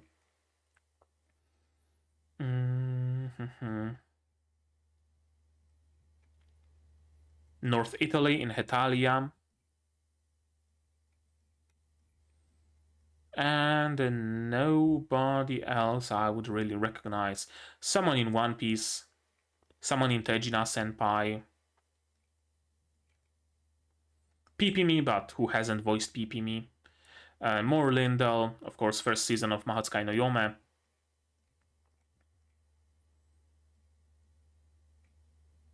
Okay. Akutsu, the chief of the department or whatever. He is voiced by Ryotaru Okiayu, and he also voiced Kong Ming in Yaboy Kong Ming, of course. Someone in Ragna Crimson. Someone in Fate, Lancelot to be more precise. Someone in Kimetsu no Yaiba. Who else? Yeah, I don't really recognize any of those people. Prominent shows, though, from what I can see. Asobi Asobase. Oh, Touch Me in Overlord. There we go. That's someone I know. Someone in Shimatsu no Izetta. And plenty other characters. And now people we... Oh, Mark is also the character, the guildmaster, right? And he's voiced by Mitsuo Iwata, who also voiced Simeon in Mahoutsukai no Yome. Immediately someone I recognize. Madoka in Gleipnir. Haven't watched Gleipnir, although I've read a couple of chapters of the manga. He certainly didn't appear until the moment until which I read. Someone in Jujutsu Kaisen. Gegege no Kitaro, Dragon Ball. Not that many other roles, specifically, or certainly not ones that I would recognize, I'm afraid. And now the characters that haven't appeared but are listed. Elsa Miller, voiced by Miyu Tomita, who also voices Helga Velvet in Majo to Yaju that we will be watching this season. Miguel Thomas in Dungeon Meshi that we are watching this season. Pii-chan in Shangri-La Frontier. Haro in Gundam. Chuchu in, again, Gundam, which from Mercury specifically. More Chuchu. Who else do we have here? Tina in Overlord. Riko from Made in Abyss. And plenty of other roles. In general, Ebisu from Doro Doro. Gabrielle in Gabriel Dropout. Otakoi no Shiete Galko-chan. Who else we have not seen? Futari Shizuka. I don't think we've seen her. Voiced by Naomi Ozora, who also voiced someone in Level 1 Mao. Uzaki in Uzaki-chan. Midori in Yofukashi no Uta. Yuki from Precon. Jahi in Jahi-sama. Chieri from Cinderella Girls. Black-tailed Prayer Dog from Kemufure. Haru from Girls on Panza. And other characters. Next, we haven't met Magical Pink either, but she's voiced by Inori Minase, who also voices Rem in ReZero, of course. Who also voices... anybody that I would recognize? Of course, Hestia from Dungeon Midnight. More Hestia, more Rem. Kasumi in Precon. Reina Aharen from Aharen-san. Tengoku from Tact of Destiny. More Rem. Rem. Carol from Senkizesho Symphogear. And plenty of other characters. Chito from Shoujo Shumatsu. Yeah, a lot of characters. And lastly, but not leastly, we have Sebastian, who is voiced by Tessho Genda, who also voices Kurt von Russendorf. No. Rudersdorf from Yojo Senki. Mao in the Princess Torture anime, except it's a comedy, highly recommend it. Manga is great. Oji-san from Isekai Oji-san. Old men with gravelly voices in general, it seems. Yeah. Popko, because of course. Because of course, it's a rite of passage to voice Popko or Pipimi. There we go. That covers the voice actors. And no, we are not over 2 hours yet. Not yet. Not yet. So.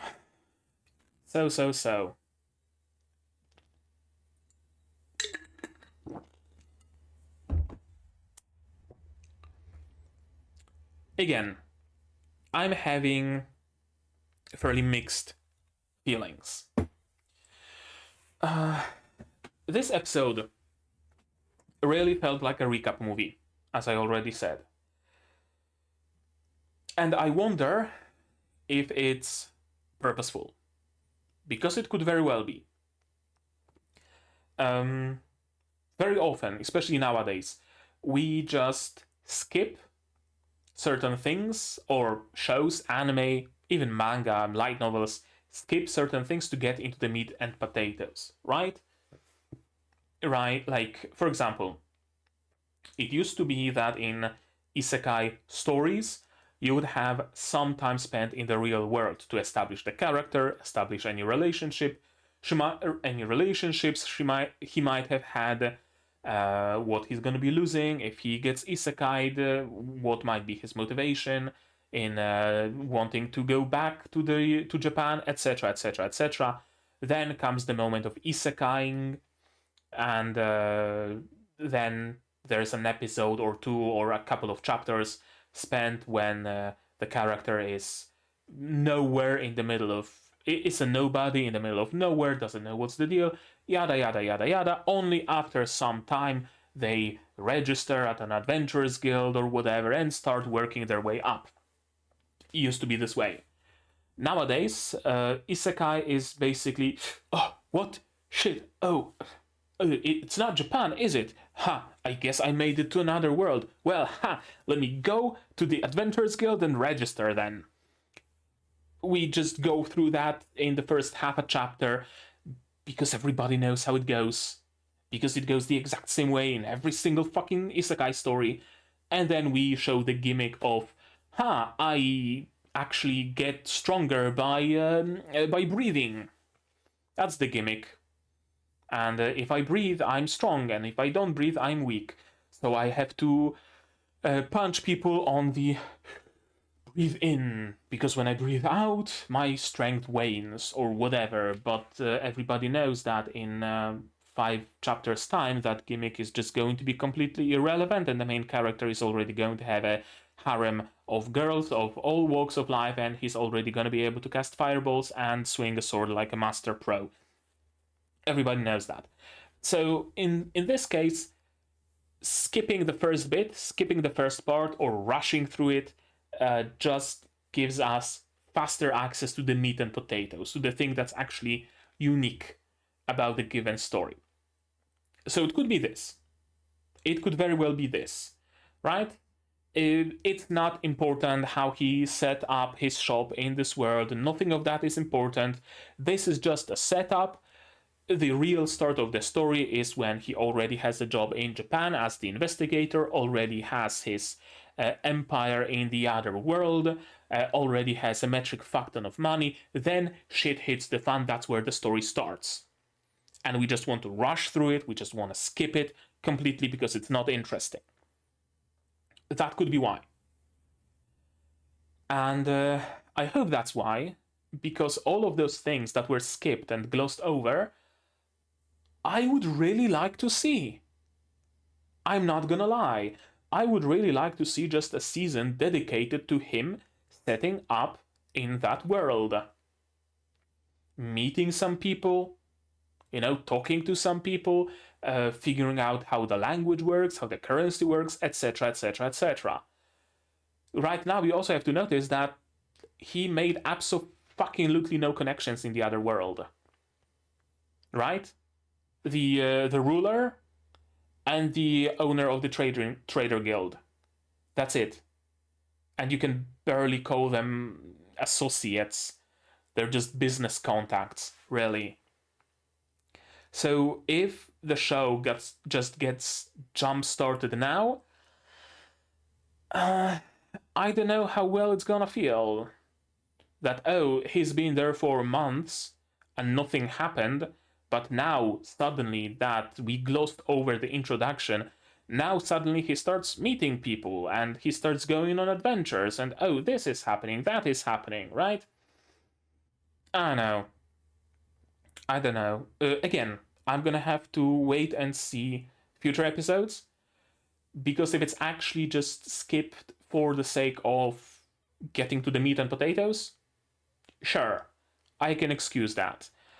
If it's skipped because that's just how the story will be told from now on, not gonna be my favorite. Not gonna be my favorite. I've actually recently been reading a book. The first tome actually has been released as a physical release, but right now it's on Royal Road. Nature of Predators. It's a humanity fuck yeah genre story. Really good, really cool. But the last few chapters really feel like the writer is just bum rushing it for the ending, and everything just gets told and nothing gets shown. One of the aliens that I was really waiting for them to visit the Earth and get some culture shock and mingle with the people, etc., etc., spent at least like 3 chapters of her exploring the Earth. It was just, by the way, I went to Earth last month. It was kind of cool, I guess. The family of my friend just was nice. They liked me, kind of. But anyway, back to politics. Why? I wanted to see that. I wanted you to show it to me. So I hope the rest of the season isn't that. I hope future episodes are not that. I see the poster for the show. I see all sorts of wild-looking people, all sorts of events happening, so I hope that this is just the calm before the storm. But I would still like to see that calm, I would still like to see that calm. I wonder if that's one of the reasons why this episode is 48 minutes long. Usually when the first episode is double length, it's because the creators of the show are afraid that one episode won't be enough to draw people in. Not everybody has a 3-episode rule. Some people just watch the first episode, and if it's not fun, they just drop it like it's hot. So cramming a lot of stuff into the first episode matters. It was really useful for Tate no Yusha first season, because if the first episode wasn't double length, then the first episode would just be standard isekai shit, maybe a little bit higher quality, but that's basically it. It would only be in the second episode that the gimmick gets revealed. And because we got double length first episode, the gimmick was already revealed. The hook was already cast and it already caught people. So I think a similar thing happened here, because the first episode would just be an isekai with a twist and a metric fuck ton of skipping and time skips and talking and not showing. But because it was double length, then the second half of the first episode got the additional hook of, espers, psychic people in Japan. There's something unique, right? Something new, something cool, something we can work with, something that makes me interested enough to watch the next episode and see how it is. So I can see now why this episode was 48 minutes. Again, it felt like a recap movie, abso-fucking-lutely, and I hope the future episodes just don't feel that way. And also, I really have to wonder, how's the source material? Does it also take this approach to the story? Does it also skip this much? After I'm done recording, I'm gonna take a look at the manga. I'm gonna read like the first chapter and see whether it also has a lot of skipping and summarizing, or is it actually more, more stretched out in time. In general, this show has potential.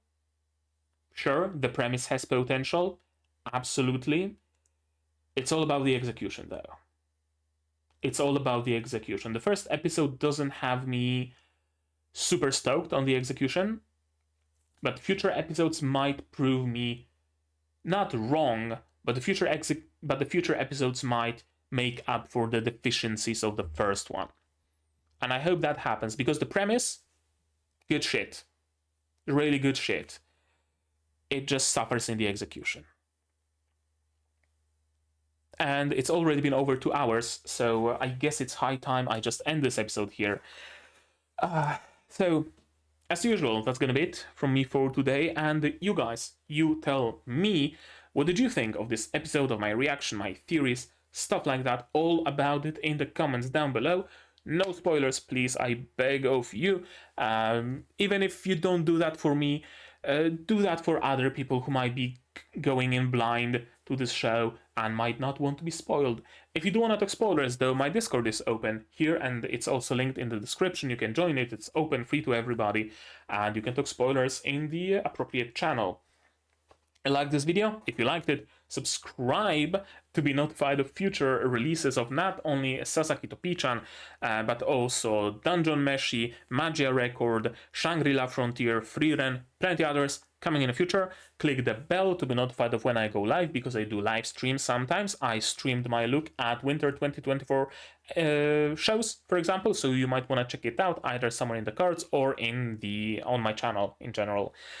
Support the channel if you want monetarily on Patreon, also linked down below, where for $10 a month you get early access to non-seasonal shows like Magia Record, and for just $1 you get a role on the Discord and a place in the credits.